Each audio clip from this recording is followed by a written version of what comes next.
Bienvenue, aujourd'hui on se replonge dans un sujet qu'on avait abordé dans notre récent article, le jeu vidéo The Seance of Blake Manor. Ah oui, tout à fait.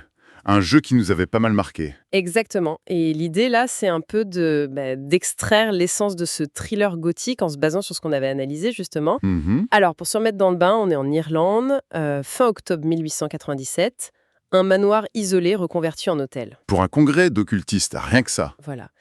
Et là-dedans, une femme disparaît et nous, on joue un détective privé. Declan Ward. C'est ça. Et on n'a que 48 heures avant une séance de spiritisme qui s'annonce cruciale, quoi. Le compte à rebours est mancé, direct. Carrément. Et ça nous amène direct à l'ambiance qui est, c'est le cœur du truc, comme on le disait dans l'article.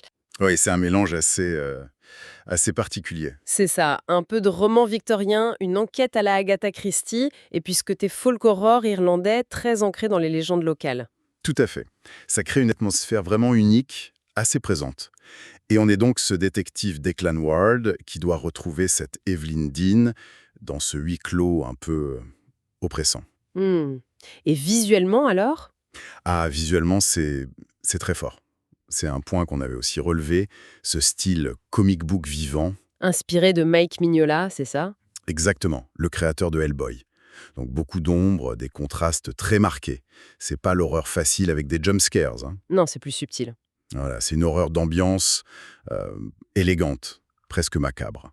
Et puis il y a quand même 24 personnages, hein. Ah oui, quand même, ça fait du monde à suspecter. Exactement, ça ajoute à la complexité, à la densité de l'enquête. Et l'écriture, elle suit ce niveau d'exigence?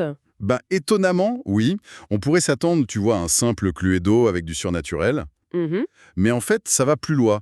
Le jeu aborde des thèmes assez matures, liés au folklore irlandais bien sûr, mais aussi à l'histoire, au colonialisme. Ah, intéressant ça. Oui, ça donne une vraie profondeur, une nuance qu'on avait trouvée plutôt bienvenue dans notre analyse d'ailleurs.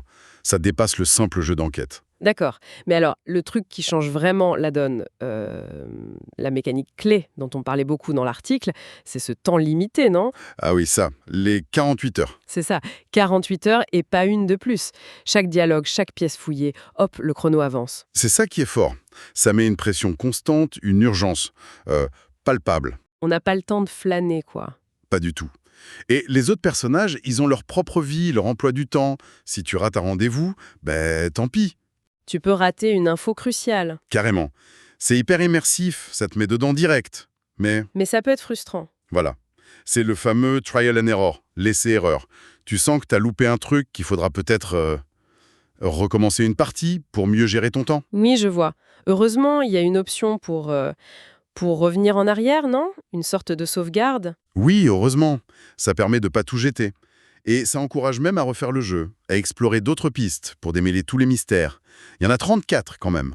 Pas mal. Et l'interface, ça aide. On parlait de la toile mentale. Ah oui, l'interface est plutôt bien pensée. Cette toile mentale, elle connecte les indices, les témoignages. C'est visuel, ça aide à organiser ses idées. C'est un bon point. Bon point, mais un point potentiellement bloquant, c'est uniquement en anglais pour l'instant. Effectivement, c'est un détail important à mentionner. Ça limite forcément l'accès. Donc, si on résume un peu, les gros points forts, ceux qui nous avaient marqués, la direction artistique vraiment sublime, Carrément. et cette tension du temps limité, qui est une vraie proposition de gameplay, La profondeur du scénario aussi, avec ses thèmes sous-jacents, et l'interface qui fonctionne bien. c'est ça. Et de l'autre côté, les points faibles, ou disons les aspects qui peuvent diviser. Cette même pression du temps, justement, le côté trial and error qui peut agacer. Mhm. Et la barrière de la langue, bien sûr. Du coup, la question qu'on se posait aussi dans l'article, à qui s'adresse vraiment ce jeu? Clairement, c'est pas pour tout le monde. Faut aimer les enquêtes exigeantes, aimer être sous pression, Oui, il faut aimer le challenge. et apprécier une esthétique forte, gothique.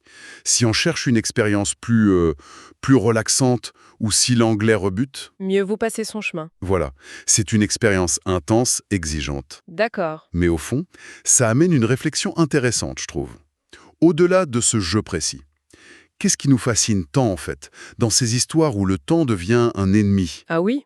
Cette course contre la montre pour trouver la vérité, surtout quand il y a du mystère, du surnaturel qui plane, c'est un ressort puissant, non? C'est vrai. Une bonne question pour finir. Voilà pour notre exploration de The Science of Blake Manor, en écho à notre article, une expérience forte, on l'a dit. Intense, exigeante, mais qui peut être très gratifiante si on accepte les règles du jeu. Exactement.